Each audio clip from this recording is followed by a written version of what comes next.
Hoje irei falar sobre a tecnologia de comunicação distribuída chamada CORBA, Common Object Request Broken Architecture. Na verdade, CORBA é uma arquitetura em que qualquer linguagem de programação pode implementar essa arquitetura. Java tem suporte a ela, C++ tem, C Sharp, diversas linguagens têm suporte a essa arquitetura, a implementação em CORBA, certo? Então, ela utiliza uma IDL. Uma IDL é uma Interface Definition Language, é uma linguagem de definição de interface. Ou seja, uma linguagem que não é nenhuma linguagem de programação, é uma linguagem própria para eu definir quais as operações que eu quero fornecer, que eu quero disponibilizar via rede. Eu tenho um módulo aqui, esse módulo é uma espécie de pasta. Em algumas linguagens de programação isso aí pode virar um namespace, pode virar uma pasta. No Java isso vai virar um package. Eu tenho a interface propriamente dita, contendo as operações que serão disponibilizadas. A depender da linguagem de programação, isso pode virar uma classe abstrata, pode se transformar em uma estrutura, um struct. Em Java, isso daí vai se transformar numa interface mesmo, que Java tem suporte a uma estrutura chamada interface. E essas são as operações desta interface. Então, como ela é independente de linguagem de programação, ela padroniza, por exemplo, inteiros são do tipo long ou short. Short são inteiros de até 2 bytes, long são inteiros de 4 bytes. Então, como o inteiro em Java são 4 bytes, eu usei long, certo? O que mais aqui? Aqui são o nome das operações. E aqui em eu tenho que dizer que esses parâmetros são de entrada, porque a depender da linguagem de programação, da linguagem que esses parâmetros aqui não são de entrada, podem ser de saída também. Então, para que isso daqui funcione de forma intercambiável em qualquer linguagem, eu tenho que indicar que esse parâmetro é de entrada e de saída, ou ele pode ser até de entrada e saída também, pode ser in-out. Ele é usado tanto para passar o parâmetro para dentro do método, quanto no retorno aquele que vai ser o resultado vai ser guardado naquela variável. Então eu tenho essas três formas aí, aqui é o retorno dos métodos, certo? Beleza. Então tem que dar uma estudadinha na linguagem DL para ver se eu quiser passar um string, se eu quiser passar um array, como é que é nessa linguagem padrão que é representado isso. Então aqui tem como representar tudo isso. Beleza. Uma vez que a gente tem a interface, a gente vai ter que transformar isso daqui numa coisa que o programa Java entende. A gente faz isso através desse programinha chamado IDLJ. IDLJ já vem dentro do JDK. Então, caso você digite IDLJ no prompt de comando e não funcione, dê um comando não reconhecido, você tem que colocar o bin do JDK no path do seu computador. Uma vez que você faz isso, ele passa a reconhecer o comando IDLJ. Então, para o comando IDLJ, eu passo como parâmetro o nome da interface, né? No caso, essa minha interface chama calculadora.idl. Ok. Aqui eu posso passar três tipos de parâmetros, sempre com "-f" para gerar alguns arquivos, que vão ser usados tanto no cliente quanto no servidor. Eu tenho "-f client para gerar os arquivos do lado do cliente, eu tenho "-f server para gerar os arquivos do lado do servidor, eu tenho "-f all para gerar todos os arquivos do lado do cliente e do lado do servidor. Ao executar esse comando, vai ser gerado aqui uma pasta, correto? Contendo um conjunto de classes já criadas automaticamente. As classes são calculadora POA, calculadora Operations, calculadora Holder, calculadora Helper, calculadora e underline calculadora Stub. Todas essas classes são geradas automaticamente. A gente não precisa modificar nada delas, mas eu vou explicar rapidamente para que serve cada uma delas. Okay? Elas vão ser usadas pelo nosso aplicativo cliente e pelo nosso aplicativo servidor que a gente vai criar. Então vamos falar primeiro de calculadora Operations, que foi criado dentro de uma pastinha chamada calculadora App. Essa calculadora Operations é uma interface na linguagem de programação Java gerada a partir dessa interface IDL, certo? A interface gerada para Java.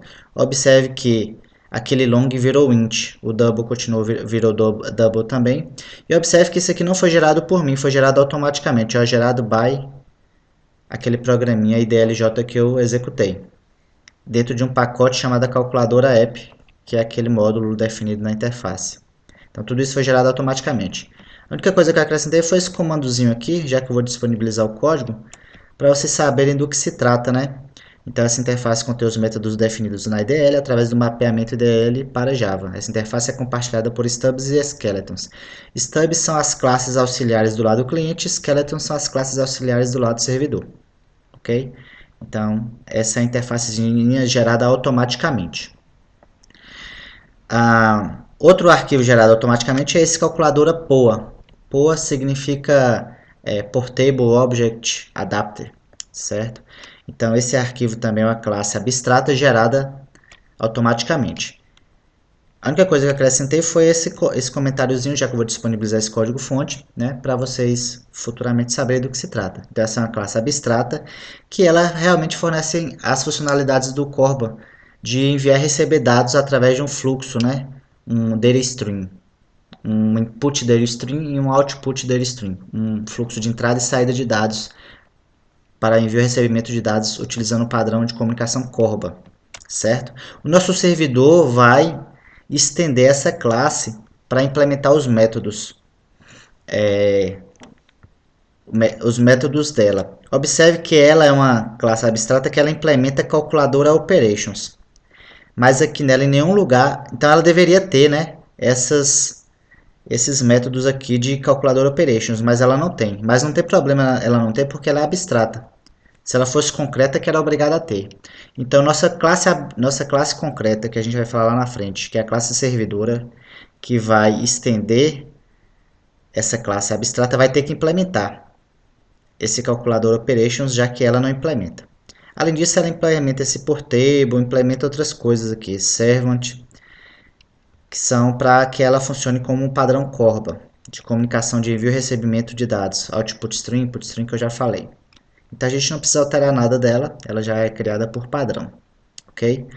Outra arquivo criado é esse calculadora Java. Esse calculadora Java também é uma interface, né?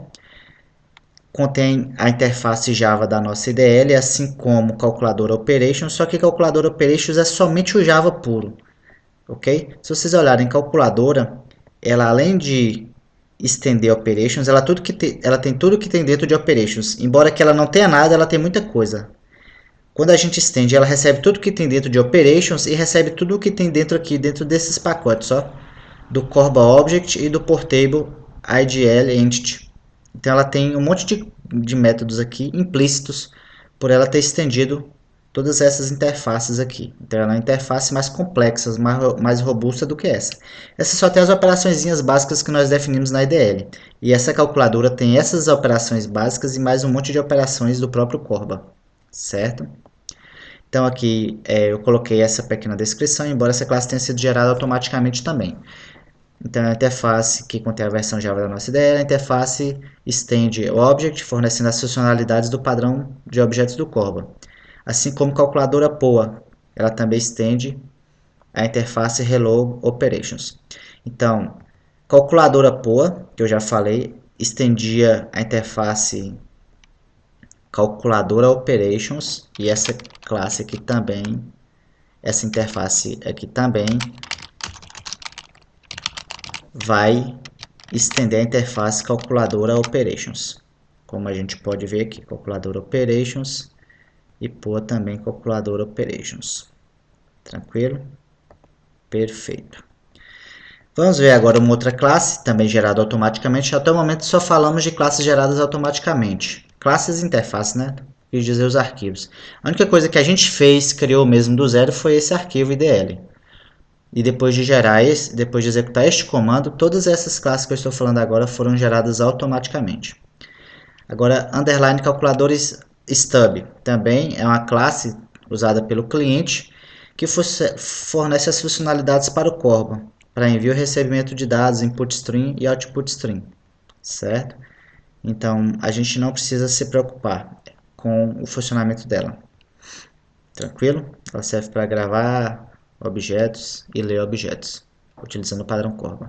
Eu tenho essa classe Helper, que é uma classe auxiliar, certo? Ela contém métodos como esse narrow, né? Para fazer cast entre objetos Corbas e outros tipos de dados. Ela também é responsável por ler e escrever tipos de dados em streams, em fluxos, esses input stream e output stream do Corba. E ela também é usada para inserir e extrair dados de qualquer objeto. A classe holder, que a gente vai ver, ela delega a leitura escrita para essa classe auxiliar chamada helper. Então, a calculadora helper também foi gerada automaticamente. Eu não mudei nenhum código interno aqui dela, só estou mostrando. Na verdade, esse código foi gerado automático pelo IDLJ. Então, para que ela serve? Ela é uma classe auxiliar que contém métodos que vão auxiliar a classe holder e outras classes para o funcionamento, as funcionalidades do Corba, ok? A classe holder é uma classe final, né? Deixa eu só ver aqui se os arquivos anteriores estão mostrando tudo, porque tem a minha imagem, né? Pronto, aqui está mostrando tudo, para que a minha imagem não corte, né?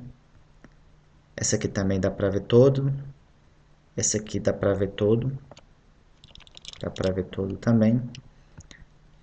Deixa eu ver se todos os arquivos mostrados até o momento eu mostrei todo o conteúdo para vocês.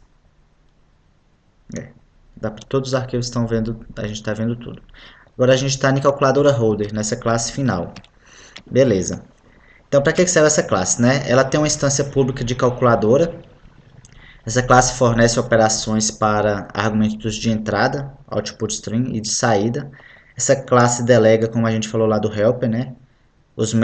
Delega aos métodos de helper a leitura escrita. Parâmetros in são mapeados para parâmetros conforme o tipo correspondente na linguagem de programação. Mas parâmetros out e in-out, parâmetros que servem tanto para entrada e saída ao mesmo tempo assim, dentro do mesmo programa, quando eu chamo a função, aquele parâmetro é usado para passar dados para a função e para o resultado da função também é pego pelo mesmo parâmetro, como se fosse uma passagem por referência. Então, esses parâmetros são mapeados em um novo tipo holder. Como a gente não fez nenhum out aqui, então não foi gerada nenhuma classe aqui a mais do holder, só a classe holder normal. Se a gente tivesse criado, por exemplo, um pessoa lá como out, uma classe, um objeto do tipo pessoa, aí teria aqui um pessoa holder também. Então teria mais classes, mas aqui ele só criou essa classe. Beleza? Se vocês observarem lá, nossos objetos não são do tipo holder, no caso de calculadora aqui, ó. Calculadora. Meu Deus, cadê? Essa aqui mesmo. Essa daqui teria as modificações em cima dessas funções aqui, adicionando um retorno do tipo holder, alguma coisa holder. Por exemplo, double holder, não seria um double normal, porque o tratamento interno do Java seria diferente, certo? Então agora vamos para as nossas classes propriamente ditas, que a gente implementou de cliente e servidor, ok? Então servidor Corba, né? Temos essa implementação, a gente vai importar tudo que está dentro daquele pacote gerado, automaticamente pelo IDLJ. Vamos importar aqui algumas classes do Corba, né? A gente vai ter que estender calculadora por. Cláudio, mas calculadora por não tem nada lá dentro? Opa, não tem nada relacionado a esse operations, né? Se vocês observarem aqui, ó, o operations não tem nenhum método aí, ó, cadê? Um método chamado somar, adição, subtração, multiplicação, divisão, não tem, certo? Mas como ela é abstrata, ela pode fazer isso. Só que nossa implementação aqui, nossa extensão, é uma classe concreta. Então eu vou ter que implementar. Então aqui eu estou implementando, ó, adição, subtração, multiplicação e divisão. Então aqui no servidor é realmente a implementação. São operações simples, mas poderiam ser operações complexas, relacionadas a processamento de imagem e tal. Essa daqui não. Então, é só para vocês verem como é que é o funcionamento, a comunicação. Então essa é a implementação real do nosso servidor. Ok? Aqui é para setar um orbzinho. E aqui agora é a classe servidora, certo? O main. Então aqui o código está bem comentado, dá para entender bem, né? Então a gente tem essa linha de código aqui, que obtém o passado como arg, que é passado por linha de comando, para inicializar o orb. O que a gente vai passar por linha de comando? na hora da gente rodar, a gente vai ter que passar, ó, Java, o nome do arquivo, é o que é o comum da gente fazer, né? Servidor Corba. Só que além disso, a gente vai ter que passar dois parâmetros, que é orb initial port, indicando qual a porta que esse servidor vai se registrar no sistema operacional, e orb initial host, que é qual é o endereço IP da máquina. Normalmente localhost, né? Mas ele pode ter várias interfaces com vários endereços, então pode se utilizar um outro endereço. Por isso que tem que indicar o host.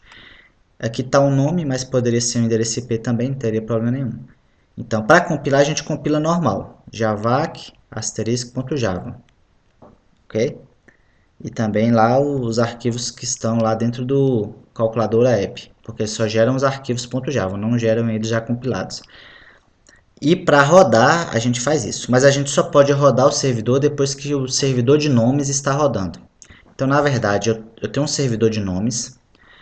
O servidor roda e registra o objeto nesse servidor de nomes. O cliente faz acesso pelo nome fictício dele no servidor de nomes para poder fazer acesso ao objeto real no servidor.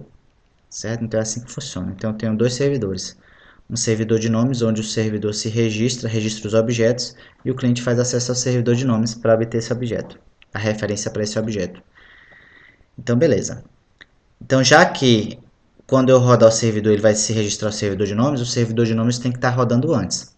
O servidor de nomes aqui chama orbd. Lá no RMI eu também tenho um servidor de nomes, certo? Só que da forma como implementei, o servidor de nomes já roda automaticamente dentro do programa servidor quando eu rodo ele, que chama RMI Registry. Aquele é o servidor de nomes, mas eu posso fazer de uma forma lá no RMI que eu tenho que rodar o RMI registrar e depois rodar o servidor para ele se registrar no servidor de nomes. Aqui não tem como, tem que ser separado mesmo.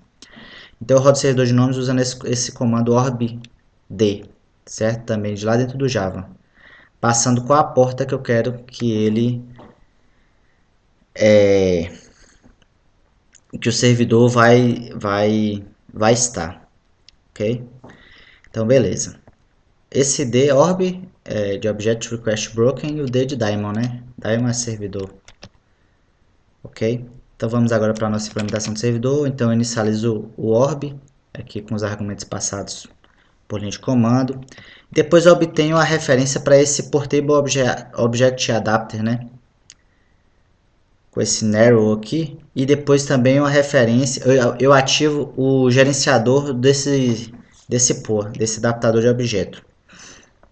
Então aqui eu ativo ele, beleza? Uma vez feito isso, a gente vai ter que criar o serviço, né?